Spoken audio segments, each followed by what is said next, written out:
Gracias por su presentación, muy interesante, muy práctica.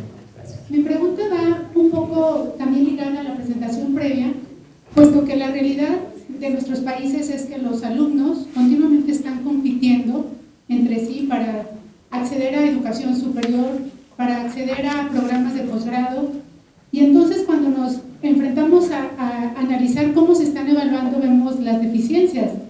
Y a lo mejor, como bien se comentaba, no es un problema solo de metodología, sino de políticas públicas y ir más allá de lo que representa la evaluación.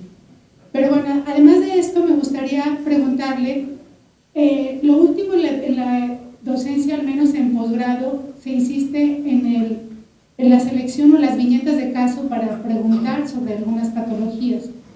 Y recientemente nos han comentado en las universidades donde estamos, pues específicamente donde yo estoy, que esto también se presta mucho al azar y que un poco tendremos que regresar al método antiguo de hacer preguntas o viñetas aisladas sobre patologías que no lleven una secuencia por el sesgo de la consistencia de estos reactivos. ¿Qué opinión merece esto y cómo vencer este azar que siempre va a estar implicado en las evaluaciones? Muy importante su pregunta. Ya hemos hablado que hay diversos instrumentos de evaluación. El uso de las rúbricas es un instrumento de evaluación, pero no podemos dejar de lado que tenemos que hacer una visión, digamos, de conjunto en el estudiante y generar una estrategia de evaluación. Cuando yo voy a evaluar las competencias, y si una persona ya logró sus competencias que le permiten certificarse y, digamos, avanzar en su proceso, pues seguramente debo acompañar esto con algunas pruebas estandarizadas que eviten, digamos, ese tipo de análisis subjetivos. Sin embargo, si yo, en un conjunto, una estrategia de evaluación, tengo hallazgos relacionados con, por ejemplo, portafolios, mapas, etcétera, y eso lo acompaño con evaluaciones estandarizadas, muy seguramente se minimiza el riesgo de que estudiantes que de pronto no tienen los conocimientos claves sobre patologías fundamentales, pues sean promovidos. Es decir que, digamos, debe haber una estrategia como conjunta para poder generar una evaluación integral de ese estudiante, no solo de conocimientos, sino también de actitudes, habilidades, que me permitan, insisto, permitir saber si esa persona es idónea o no para ser certificada. Es partir de una estrategia conjunta. Algo clave ahí es, por ejemplo, también herramientas relacionadas con simulación, donde también se utilizan rúbricas, pero debe haber un conocimiento y debe haber formas de aflorar qué conoce la persona sobre las patologías, su diagnóstico, etcétera, porque pues es fundamental. Hola, gracias por tu presentación. Tengo una pregunta concreta. Tengo la suerte de enseñar en 3 facultades de medicina.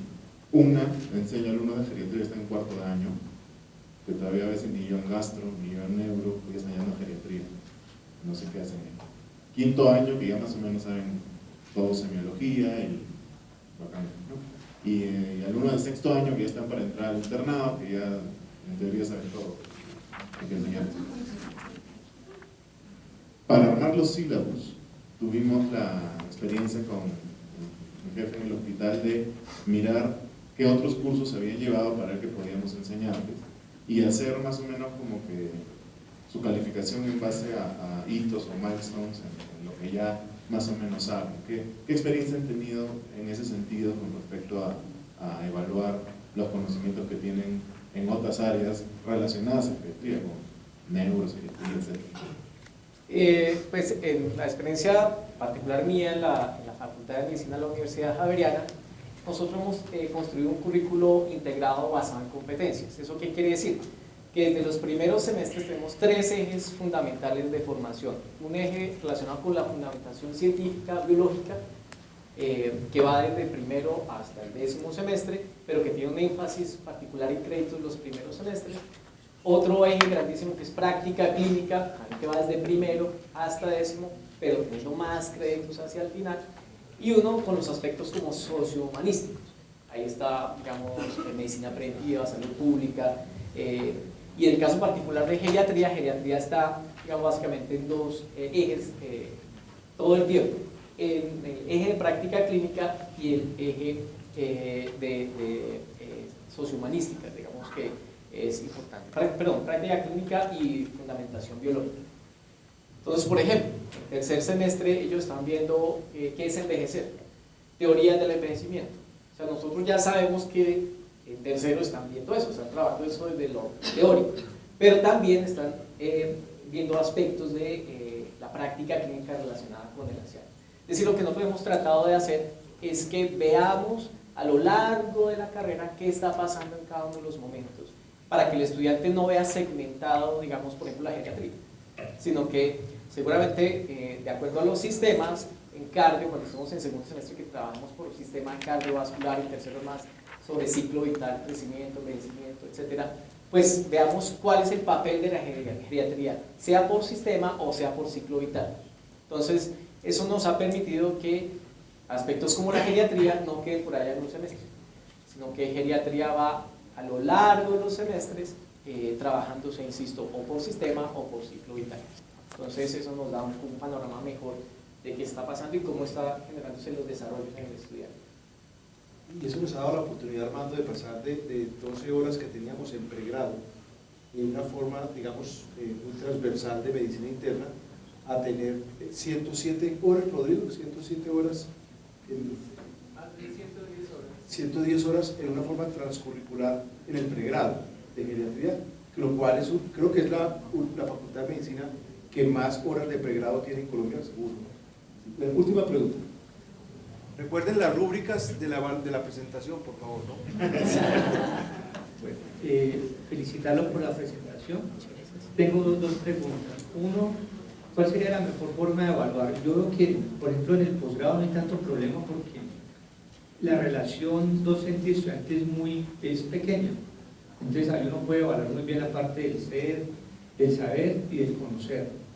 Pero uno, ¿qué hace, por ejemplo, cuando hay grupos tan numerosos y que el tiempo no es suficiente para poder ver el desempeño completo de los estudiantes?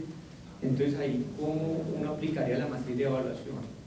Y lo otro, ahora lo que decía el compañero, me viene ahora a la cabeza, es que en ocasiones uno como profesor dice, usted ya debe saber esto, no lo vamos a volver a repetir. Entonces, ¿cuál es el concepto suyo? Porque es como echarle la culpa al otro profesor que eso lo debió haber dicho, haberlo desarrollado completamente y que eso era algo necesario para poder avanzar aquí, ahora en el nuevo concepto. Y eso también afecta a la evaluación. Claro. Pues, ¿cómo lo hemos manejado, digamos, en la facultad? Hemos tratado de generar, aparte, pues, si vamos a tener unos criterios claros de evaluación, tenemos que generar también una estrategia.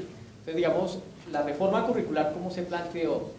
Tenemos claras unas competencias, un perfil del egresado, unos objetivos de aprendizaje. Ahora construyamos la evaluación. Usualmente uno hace primero la instrucción, dice vamos a trabajar tales métodos, etc. Nosotros pensamos primero en la evaluación, porque si yo sé qué le voy a exigir al estudiante, puedo ver qué estrategia de enseñanza le aplico. Entonces esa es como la idea que tenemos nosotros. Entonces desde esa perspectiva, nosotros como les queremos desarrollar competencias y demás, pues por ejemplo tenemos una sesión semanal que se llama las sesiones integradoras. En esa sesión integradora, el estudiante tiene una guía, esa guía tiene claro qué debe saber antes de ingresar a la sesión, qué elementos nuevos debe incorporar, qué debe haber resuelto antes de llegar, etcétera, para que no sea algo como que usted debería saber eso, ¿no? Pero ¿por qué cree usted que yo debería saber eso? No, nosotros se lo decimos. Vean, en esta guía dice qué debe saber usted para ingresar a esta sesión. Con eso hay claridad de parte del estudiante y de parte del profesor que le podemos exigir. No simplemente decir eso debió haberlo visto, ¿no? Pero ¿cómo usted me promovió o me dijo que eso era necesario?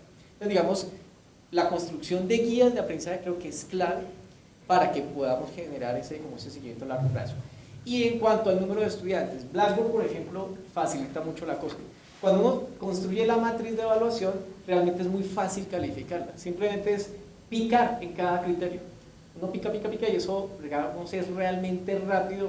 O sea, lo que es difícil a veces hacer es la matriz, pero una vez tenemos la matriz, realmente rápido. Nosotros tenemos grupos de 80, 90 estudiantes por ejemplo, cuando en algunas evaluaciones hacemos evaluación por ejemplo de un pequeño ensayo, que hagan un pequeño fragmento, pues se toma un tiempo, pero con la rúbrica es mucho más rápido que si uno lo hiciera a mano.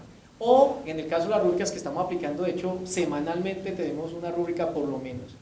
Hacemos trabajos grupales. Entonces, en el trabajo grupal, digamos, está el desempeño del grupo y al finalizar cada módulo hacemos una sustentación oral. Entonces, el estudiante no solo va a evaluarse el desempeño del grupo y de pronto algún estudiante bueno queda opacado o el estudiante que no es tan bueno queda ahí como que va en el grupo, pues no, porque después tienen una sustentación de esas sesiones integradoras. Esa sustentación también es con una rúbrica. Entonces, nos ha facilitado la cosa más de lo que nos imaginábamos. O sea, las rúbricas sí son ágiles de calificar, por ejemplo, cuando uno utiliza herramientas como Blackboard o Moodle. Bueno, pues muchas gracias. Un aplauso, por favor.